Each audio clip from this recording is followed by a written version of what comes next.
What's going on, guys? This is Chris with Journos Comics. I'm doing a video tonight for SemperFi Comic Guy. He's doing a contest. So I'm going to do two pieces. One is he wanted to know what our favorite, most patriotic comic book was, or story arc. And second is he wanted us to tell about our favorite memory of 4th of July. So I'm going to do a couple here. I got my little guys, my little son, he did these, the Batmobile and Green Lantern's ship. So I just showing these off here as I film. So proud of my little master builder. All right, so what I picked for the comic, I don't have the single issue. It is a really key, rare issue. I don't know how much it's going for these days, but probably a good amount. But I bought this trade about 10 years ago. And it collects Amazing Spider-Man number 36, which would be the volume 2 after they started renumbering it.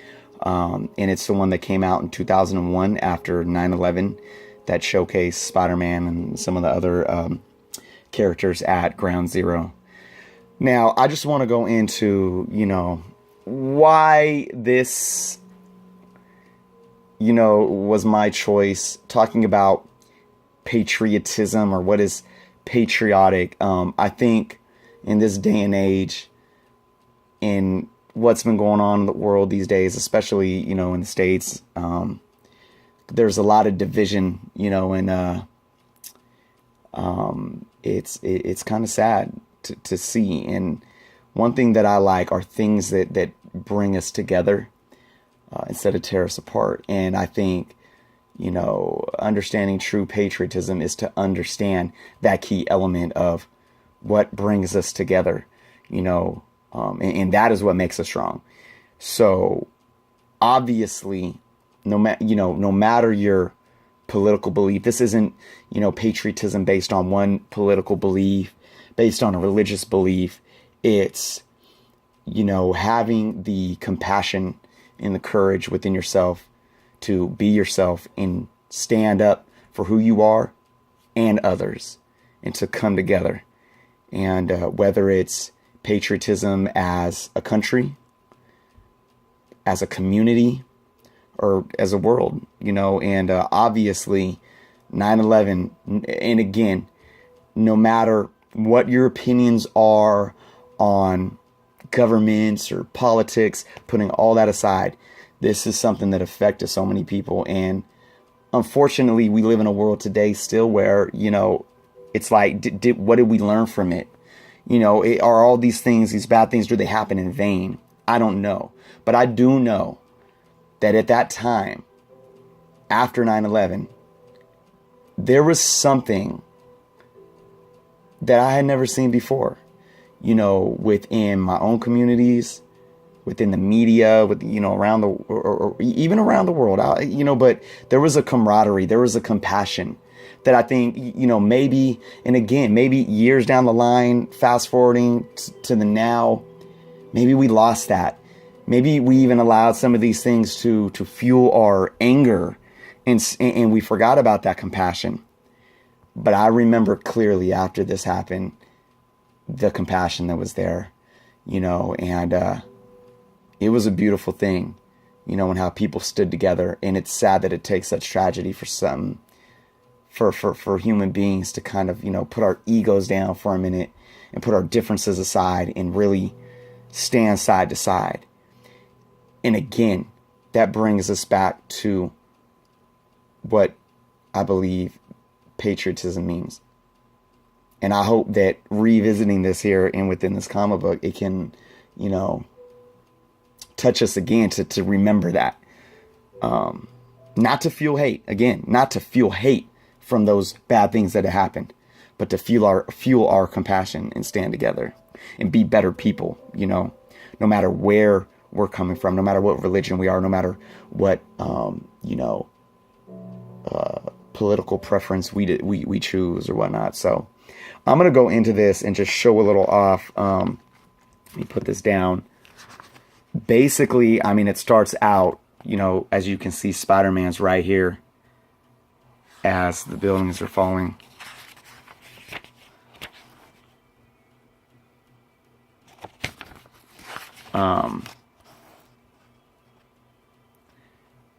And I'm getting chills as I'm going through this again.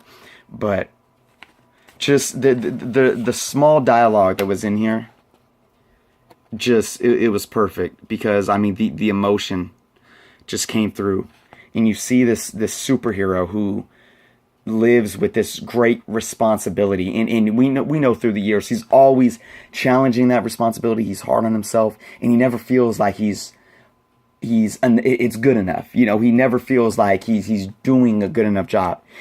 And for something like this to happen shows his true vulnerability in terms of how small we all are, even if you are someone with superhero strength, but then again, another thing that was key in this issue that just brought out the raw emotion.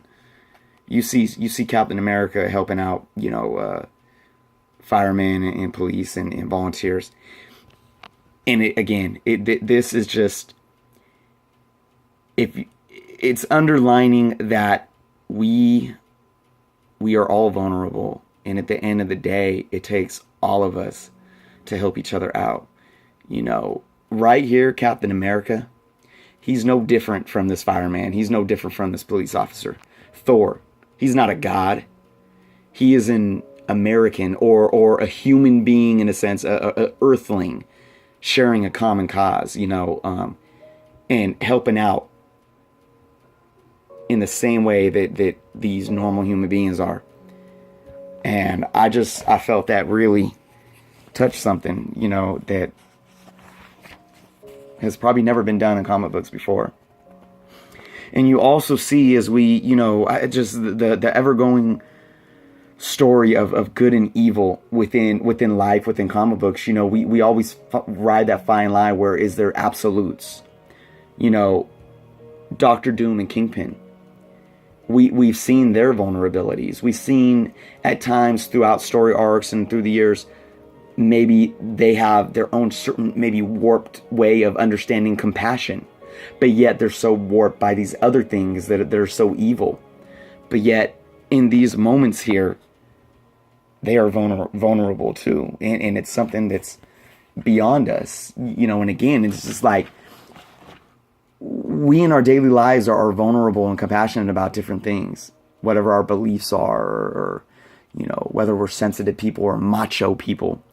But then something like this happens that just strikes that common nerve within human beings, and that touches on our our mortality, and our how gentle life is, and you see it come out.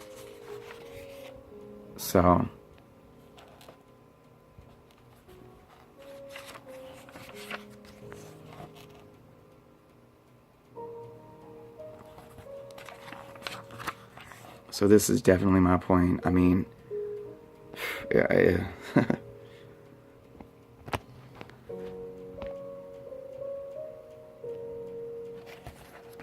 If you have not read this, read it.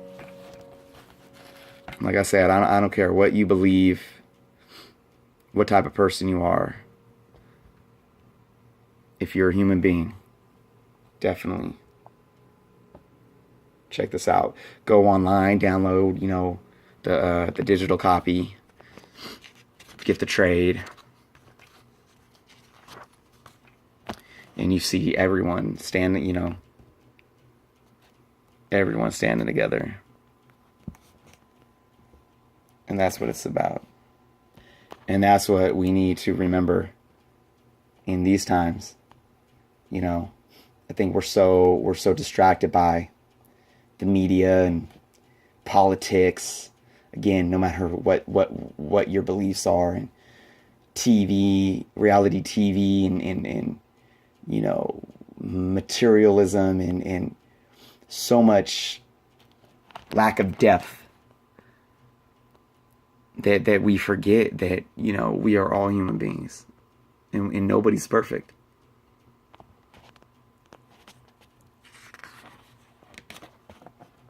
So that was my choice. I hope I touched into it deep enough. I mean, I could probably keep going. But that's that, such a learning lesson that, I mean, we need to continue to learn from. What is that saying? They say, you make a mistake once, it was a lesson. You make a mistake twice, it was a choice. Meaning that, it's okay if we make mistakes, as long as we take that lesson and we learn from it. But if we keep making the mistake over and over, then we're just making a choice to be ignorant, so let us stand together and move forward. That was my choice there, guys. I do want to talk about a 4th of July experience. I believe it was 2012. I believe it was July 3rd, the day before the 4th of July. I was taking my boys, and unfortunately I only took my youngest because my oldest ended up getting sick. And he was always kind of scared of fireworks too. But I brought him to an A's game, Oakland A's baseball, if you're not familiar.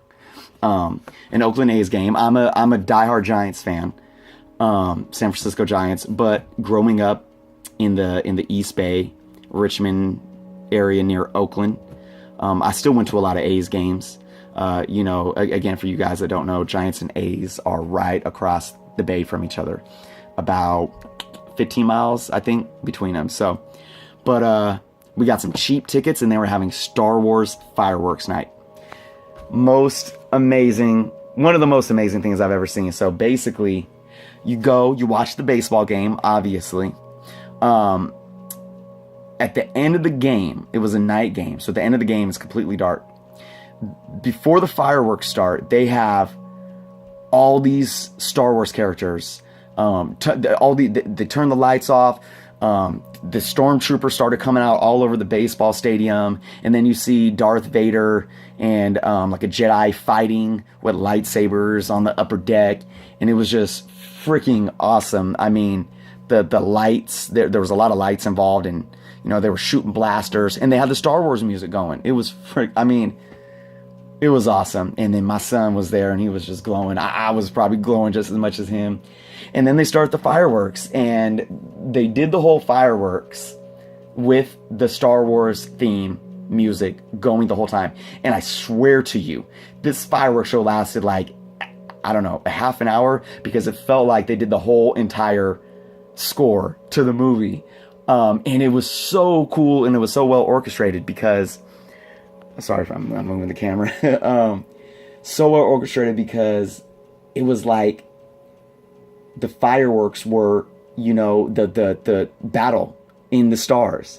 They made it look so much like, like the ships exploding, getting hit with blasters and all this stuff. So it was awesome. It was totally 4th of July, and it was totally Star Wars. And I love Star Wars. I am a Star Wars nut. That is like, anyways, I'm going to start rambling, but just to have something that was, celebrating our 4th of July, and, just implemented Star Wars in such an amazing way. It was freaking awesome. I hope I get to go back to another one day, because I do believe some of the teams do it every year.